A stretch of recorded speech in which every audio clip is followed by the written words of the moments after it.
everybody! Today I'm going to be telling you my top 16 books that I read in 2016. I know this video is kind of going up a little bit late in like the middle of January, but I still wanted to share this with you. I'm also not going to be including rereads or nonfiction books, which might seem a little bit strange, but I'm not going to include those. The only like nonfiction books that I read this year or last year, I'm still confused as to what time it is. But the only nonfiction books that I read last year were all like YouTuber books, which I all gave like 4 or 5 stars, but I'm just not going to be mentioning them in this video. Sorry. I'm going to be starting with number 16 on my list, but I just want to mention in advance that I don't really think that these are in any particular order until we get to about the last 3. Most of these books are like all on the same level. I like them all just as much as the other ones, so yeah. Anyways, number 16 on my list is The Siren by Kira Cass, and this book I gave 4 out of 5 stars, and it follows this girl whose name I've forgotten. For some reason, I have forgotten the name of most of the main characters in most of the books I have read last year. Anyways, it follows this girl who is a siren, but she lives on the land with her other, like, sisters, and she ends up meeting this boy and falling in love, but because she's a siren, she can't speak or sing or anything around him, and it's just a really cute romance story. So that was number 16 on my list. Number 15 is House at the End of the Street by Lily Blake, and this is a tiny little book. I think it's less than like 200 pages, and it is like a thriller slash horror novel. I never really know exactly what to classify thrillers or horrors as, but it follows this girl who has just moved into this town with her mom, and they were able to buy the house really cheap because in the house next door, when the sister was young, she had some kind of mental problem and she ended up killing her parents. So now that girl's brother lives in the house next to theirs, but everything is not as it seems. I love thriller books and horror books, so automatically I just loved this book. It's nothing spectacular. There were a couple mistakes in it. The writing is not the best, but I still really enjoyed it and I found it really entertaining for what it was. Number 14 on my list is Coraline by Neil Gaiman, and this follows a little girl called Coraline who has just moved into this new apartment with her parents, and she finds this door in her house that supposedly leads just to a brick wall. It was all blocked off when they like added other apartment extensions or whatever in. But then she goes back to the door and she opens it and finds that it doesn't lead to a brick wall anymore, but there's a tunnel that leads to this kind of like parallel universe where there's her other mother and her other father and the other neighbors, but all of their eyes are buttons. And her other mother wants Coraline to stay with them, but in order to do so, she wants to sew buttons onto Coraline's eyes. It's a middle grade story. It might not seem like it because it is pretty creepy, but I really enjoyed it. I also watched the movie after reading the book, and I really enjoyed both of them. I thought they were really interesting. Number 13 is Harry Potter, and I forgot to mention at the beginning of the video that if the books are in a series, I'm just going to count them as one. So this year I read The Prisoner of Azkaban, The Goblet of Fire, The Order of the Phoenix, and most of The Half-Blood Prince. This was my first time ever reading them, and I did really enjoy them. I wasn't the biggest fan of the first 2 books in the series. In fact, I didn't like them at all, but I find that as the books go on, they get better, so that is number 13 on my list. Number 12 on my list is The Distance Between Us by Casey West. So this book follows a girl called Cayman who works at this doll shop that her mom owns. She's only 17, so she lives with her mom and she works at her shop. And she's kind of developed this idea about rich people that they're only good for spending their money and buying stuff. So she just kind of has this whole bad view towards rich people until she meets a boy who is very rich, and it's a really cute contemporary story. I've mentioned many times that I love Casey West's writing. I don't normally like romance or contemporary stories, but I love this one. Number 11 on my list is The Hobbit by J.R.R. Tolkien, and I finally finished it last year. I've been slowly but surely making my way through The Lord of the Rings, and I'd started reading The Fellowship of the Ring, but then I gave up. But I will read that this year. Anyways, The Hobbit, I'm sure most of you know what it is about, but I gave it, I think, 4 or 5 stars. I'm not 100% sure, but I really loved it, and I'm really excited to get to the trilogy of The Lord of the Rings sometime this year.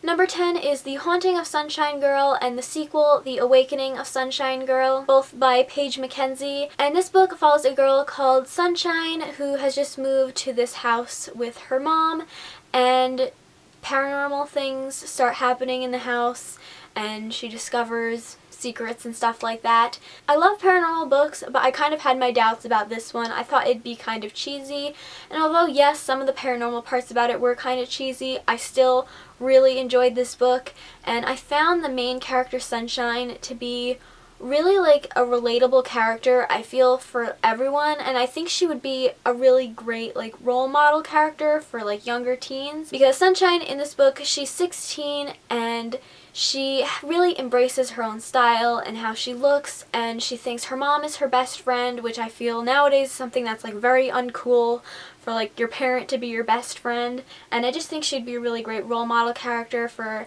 any teenager or preteen or anything like that. So I really enjoyed both of these books, and I'm really looking forward to the third one coming out later this year. Number 9 on my list is the Twisted Tales trilogy or series by Liz Braswell. So far there are only 3 books in the series, so I don't know if they're stopping here, if she's gonna write some more. But the books include A Whole New World, Once Upon a Dream, and As Old as Time, and all of these, although they're in a series, they're all technically like standalones, so you don't have to read the first 2 in order to read the third one, but they're all Disney movie retellings, or reimaginings rather. So the first one is an Aladdin reimagining, and in this one Jafar gets to the lamp first, so chaos ensues. In Once Upon a Dream, while Aurora is sleeping, she's actually in this other world where she has to escape this castle and these thorns. And in As Old as Time, which was definitely my favorite one out of the 3, it's a Beauty and the Beast reimagining where Belle's mother is actually the enchantress who cursed the Beast and his castle. I really love these books, and if you like Disney movies too, which everybody knows I do, I think you'd really like these books as well. Number 8 on my list is On the Fence, also by Casey West, and this book follows a girl whose name has escaped me completely, and she's a complete tomboy. She lives with her dad and all of her brothers, and she spends most of her time with her brothers and her other best friend who's also a boy. But then I believe she gets like a speeding ticket or something like that, and her dad is making her pay it off, so she has to go out and get a job. And she ends up getting a job at this like really girly boutique, so she has to just dive headfirst into the world of girliness and makeup and fashion. And at the same time, she's also starting to sort of develop feelings for that guy friend that I mentioned earlier. I really love this book, and I feel like the kind of like romance side of it wasn't the biggest aspect of it. Like, I feel like it really focused around the girl trying to figure out what happened to her mother, and you know, the whole thing with having girly friends now and makeup and all that stuff. So I really enjoyed this book. Number 7 on my list is Girl Online and the sequel Girl Online on Tour by Zoe Sugg, and this book follows a girl called Penny who runs this anonymous blog called Girl Online, and I don't know why I'm forgetting the characters' names and the plots to these books. I want to say her mom is a wedding planner, and she is hired to plan a wedding in New York City, and Penny goes with her, and the people who are running the wedding actually ask Penny to do some of the photography for it. And while she's in New York City, she ends up meeting and being in a relationship with a boy called Noah, who is a huge pop star. This is another book that totally surprised me that I actually liked it, because I don't normally like these like really girly, romancy, contemporary books. This also has LGBTQ plus characters in this, so if that's something that interests you, then you should definitely check it out. Number 6 on my list is PSI Like You, also by Casey West, and this book follows a girl whose name I've also forgotten, but one day she is bored in chemistry class, so she writes the lyrics to one of her favorite songs on her desk, and the next day she finds that somebody has written the next lyric, and then it kind of starts this little pen pal thing between them. So for like half the book, it's kind of about this girl trying to figure out who it is that's writing her these notes. And then after she figures it out, for the last half of the book, there's like a whole other kind of issue going on. I've talked about this book a ton on my channel because I just absolutely loved it. So the next one, number 5, is A Baxter Family Christmas by Karen Kingsbury. I read this one in December because it is a Christmassy book, and I can't really explain what this is about because it's a like companion novel to the Redemption series by Karen Kingsbury, so you'd have to read that series in order to understand this book. But I don't really want to explain that whole series. It's very complicated, but it's a Christian adult series. I absolutely adored the series and I love the characters that it follows. Number 4 on my list is Jurassic Park by Michael Crichton, but not the sequel, The Lost World. That was the most disappointing book I read in 2016. I was so sad. Jurassic Park is an amazing book. I absolutely loved it. Since I was really young, I was a huge fan of the Jurassic Park movies. I'm sure most people know what Jurassic Park is about. If you don't, it's basically about this guy who finds dinosaur DNA and like clones all these dinosaurs and creates like this sort of dinosaur theme park zoo kind of thing. And before he opens it, he invites these paleontologists and like a lawyer and a mathematician to take this tour of the park, and chaos ensues. Number 3 on my list is The Fill-In Boyfriend by Casey West. Again, I loved every single book of hers that I read this year. And this book follows a girl whose name I believe was Gia. And the book opens with her about to walk into prom with her boyfriend. And she's really excited because her friends never believed that she actually had a boyfriend. So this was going to be her like proving to them that she did have a boyfriend. But then right before she walks into prom, her boyfriend breaks up with her. And she's more upset about the fact that she can't prove to her friends that she ever had a boyfriend and not about the fact that her boyfriend just dumped her.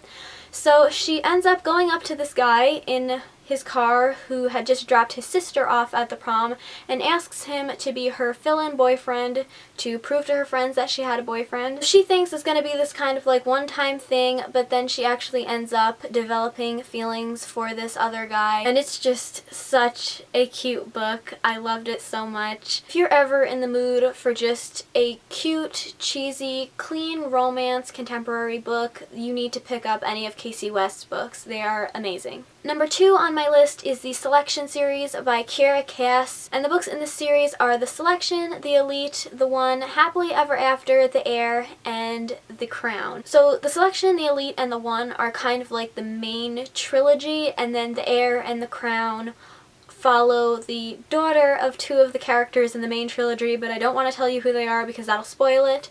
And then Happily Ever After is a collection of novellas which follow the characters from the main trilogy. I really liked the first 3 books. I gave them all 5 out of 5 stars. Absolutely adored them. I also liked the other 2, The Heir and The Crown, but I didn't like them quite as much. And for those of you who don't know, The Selection is basically like a royal dystopian version of The Bachelor. So in this dystopian world, everybody is like split up into different like a caste system. So the lower number you are, the like higher up in society you are. So if you're 1, you're like royalty. If you're 2, you're like a celebrity, and so on until I think like 7, which you're basically homeless. And then whenever the prince of this kingdom, I don't know if it's okay if I tell you what this kingdom is, so I'm not going to in case it's a spoiler, but whenever the prince of this kingdom becomes of age to like find a wife, they hold a selection where they take 35 girls from these different castes and take them to the palace so the prince can basically like date them all and then pick which one he wants as his queen. I absolutely adored the series, and if you like dystopian, you should definitely check it out as well. I know dystopian is kind of like not in anymore, but I still absolutely love it. And then the number 1 book that I read in 2016 was Rebecca by Daphne du Maurier. In this book, I was very shocked that I enjoyed it as much as I did because it is a classic book, which I normally don't like at all. I'm going to do my best to try and explain explain the synopsis, but it follows this girl who you never find out what her name is throughout the entire book, but she works for this like really wealthy woman, and I believe she's in Monte Carlo at the time, and she meets this man called Mr. De Winter, who is really rich, and his wife has recently died. So she meets him and they end up falling in love and getting married, and he takes her back to his mansion called Manderley, and there he has a bunch of servants and stuff like that, and when she gets there she finds herself constantly being compared to his first wife, Rebecca. This is like a romance thriller novel. There's this whole mystery that revolves around how Rebecca died, and I just absolutely loved it. I'm also a huge fan of the Alfred Hitchcock movie adaptation of this. Yeah, I just really enjoyed this book, and you should definitely check it out if you haven't already. Those were the top 16 books that I read in 2016, and this was probably a really long video, so I'm very sorry about that. Please leave me a comment down below and let me know what your favorite book was that you read in 2016. I really hope you guys enjoyed this video, and if you did, please give it a thumbs up and subscribe if you haven't already, and I will see you in my next video. Bye! I did reread a couple of books this month. Never know whether to classify them as thriller. It's hard to say. This follows a little girl called Coraline, obviously, and this follows a little girl called